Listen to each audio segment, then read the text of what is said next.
Hello friends, welcome to online engineering rapid revision series में आज हम बात करेंगे आपके एक और इम्पॉर्टेंट टॉपिक की, जहां पर हम डिस्कस करेंगे आपका कंक्रीट मिक्स डिज़ाइन। जब भी हम बात करते हैं कंक्रीट मिक्स डिज़ाइन की, तो कंक्रीट मिक्स डिज़ाइन से पहले आपको मैंने प्रीवियस लेक्चर्स में डिस्कस करवाया था ग्रेड ऑफ कंक्रीट के बारे में। और ग्रेड ऑफ कंक्रीट के बारे में आपने ये जाना था कि सर इसको किस तरह से रिप्रेजेंट किया जाता है। मैंने आपको बताया था MX, जहां पर M स्टैंड फॉर होता है मिक्स और X स्टैंड फॉर होता है कंप्रेसिव स्ट्रेंथ। ये जो कंप्रेसिव स्ट्रेंथ रहती है ये आपके पास आफ्टर 28 डेज की स्ट्रेंथ रहती है। जब भी हम इस स्ट्रेंथ को चेक करते हैं तो हम अपने क्यूब पर चेक करते हैं, जहां पे क्यूब का जो साइज होता है 150 mm into 150 mm into 150 mm का होता है। क्लियर है।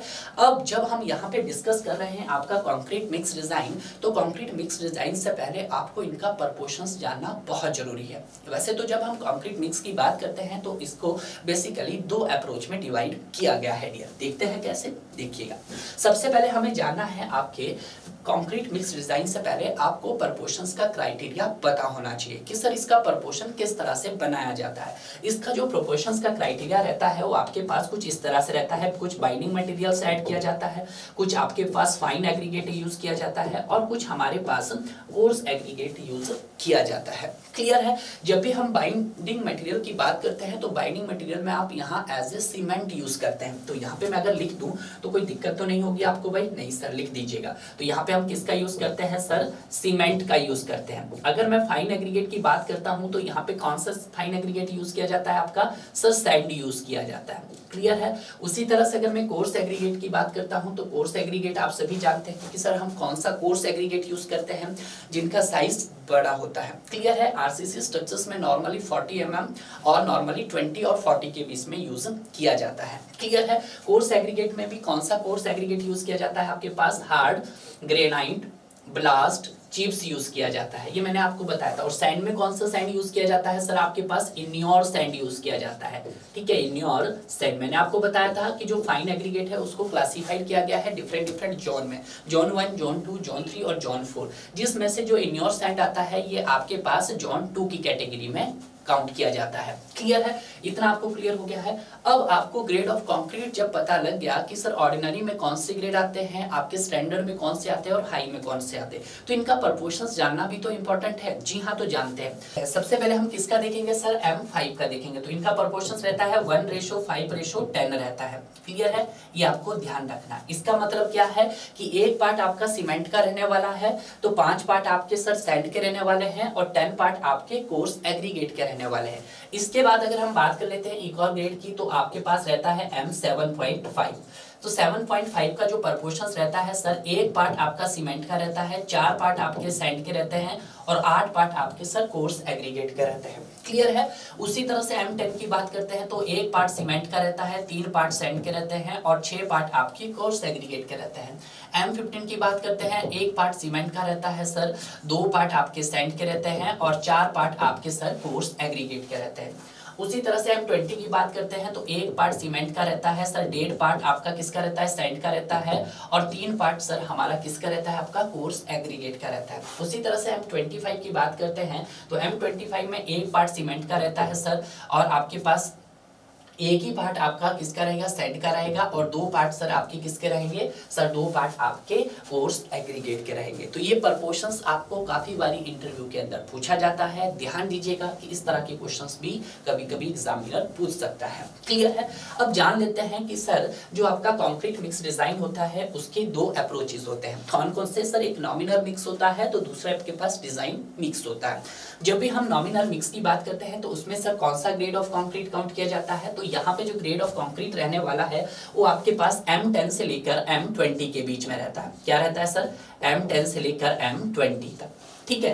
तो ये भी क्वेश्चंस पूछा जाता है कि जो आपका M20 ग्रेड ऑफ कंक्रीट है वो सर किस में काउंट किया जाता है? क्या सर उसको नॉमिनल मिक्स डिजाइन में काउंट करेंगे या डिजाइन मिक्स में काउंट करें? तो हमेशा याद रखना अप टू M20 तक के जितने भी ग्रेड रहते हैं उनको हम एज ए नॉमिनल मिक्स के अंदर काउंट करते हैं। क्लियर। बट जब हम डिजाइन मिक्स की बात करते हैं तो यहाँ पे जो रहता है वो अबव M25 रहता है, सॉरी अबव M20, कि M20 से जितने भी अबव की ग्रेड रहे, जैसे आपका M25 है, आपका M30 है, M35, M40 एंड M100 तक, वो किस में काउंट किए जाते हैं? वो आपके डिजाइन मिक्स के अंदर काउंट किए जाते हैं। सेकंड क्वेश्चन आता है कि जो सर नॉमिनल मिक्स होता है वो किस पे बेस्ड होता है।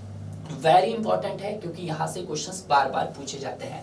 अब जब नॉमिनल मिक्स होता है ये बेस्ड ऑन एक्सपीरियंस होता है, ठीक है, तो ये भी आप पॉइंट्स लिख सकते हैं, बेस्ड ऑन एक्सपीरियंस। ये क्या होता है सर, एक्सपीरियंस पे बेस्ड होता है, ठीक है। बट जब हम बात करते हैं सर डिजाइन मिक्स की, तो ये किस पे बेस्ड होता है, it is based on IS code, और आईएस कोड क्या रहने वाला है यहाँ पे 10262 रहने वाला है। यही क्वेश्चंस फ्रेम किया जाता है, क्लियर है। अब यहाँ पे होता है कि नॉमिनल मिक्स में कौन सा ग्रेड अलाउ नहीं होता है, sir not more than M20, M20 से अबव के ग्रेड यहाँ पर यूज नहीं किए जाते। बट जब डिजाइन मिक्स की बात करते हैं तो अबव M20 के ग्रेड यहाँ पर हम यूज करते हैं, क्लियर है। उसी तरह से हम बात करते हैं कि सर इनका प्रपोर्शंस कैसे रहने वाला है। अब जब इनके प्रपोर्शंस की बात आती है तो इनका जो प्रपोर्शन रहता है किसका, सर आपके नॉमिनल मिक्स का, वो बाई वेट भी हो सकता है और बाई वॉल्यूम भी हो सकता है। तो ये आप लिख सकते हैं, वो क्या हो सकता है सर, बाई वेट भी हो सकता है, और वो सर हमारे पास बाई वॉल्यूम भी हो सकता है, क्लियर है।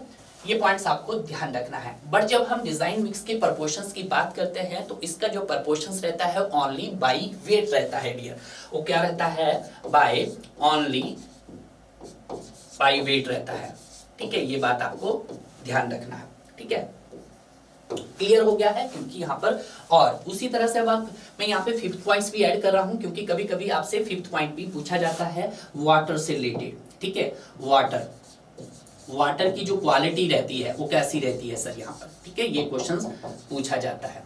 अब जब हम बात करते हैं नॉमिनल मिक्स की, तो नॉमिनल मिक्स में सबसे बड़ी ड्रॉबैक्स क्या है कि यहाँ पे जो वाटर की क्वालिटी होती है इज नॉट फिक्स, वो फिक्स नहीं होती है, ठीक है। तो आप यहाँ लिख सकते हैं sir is not fix, is not fixed. But जब हम बात करते हैं सर किसकी, सर हम बात करते हैं आपके डिजाइन मिक्स की, तो यहाँ पे जो आपकी वाटर की क्वालिटी होती है वो कैसी होती है सर, वो फिक्स्ड होती है। वो क्या होती है, वो सर फिक्स्ड होती है। तो जितने भी यहाँ पर इंपॉर्टेंट पॉइंट्स थे जो अब तक क्वेश्चंस पूछे गए हैं, उन सभी पॉइंट्स के मद्देनजर रखते हुए मैंने इस टॉपिक को यहाँ पर आपके लिए कवर कर दिया है डियर, क्लियर है। इससे बाहर आपको कुछ भी नहीं जाना है क्योंकि इंटरव्यू के क्वेश्चन भी यहीं से पूछे जाएंगे, और आपके स्क्रीनिंग टेस्ट जो आपका कंडक्ट करवाया जाता है जहाँ पर MCQ बेस्ड के क्वेश्चन पूछे जाते हैं वो भी आपके यहीं से बनने वाले हैं। जितने भी आप यूनिवर्सिटी लेवल के कैंपस प्लेसमेंट में जो क्वेश्चन पूछे जाते हैं वो भी कुछ इसी तरह से फ्रेम किए जाते हैं। आरसीसी सब्जेक्ट कितना इंपॉर्टेंट है, आपके होल लाइफ काम आने वाला है, तो बेटर है आरसीसी की जो पढ़ने की अप्रोच है उसको बदलिएगा। क्योंकि बहुत सारे स्टूडेंट को लगता है कि सर ये सब्जेक्ट थोड़ा सा टफ है, टफ नहीं है, यहाँ पे एनालिसिस और डिजाइन दोनों आपको देखने को मिलते हैं डियर। अगर आपको मेरा वीडियो अच्छा लगा तो वीडियो को लाइक एंड शेयर कीजिएगा।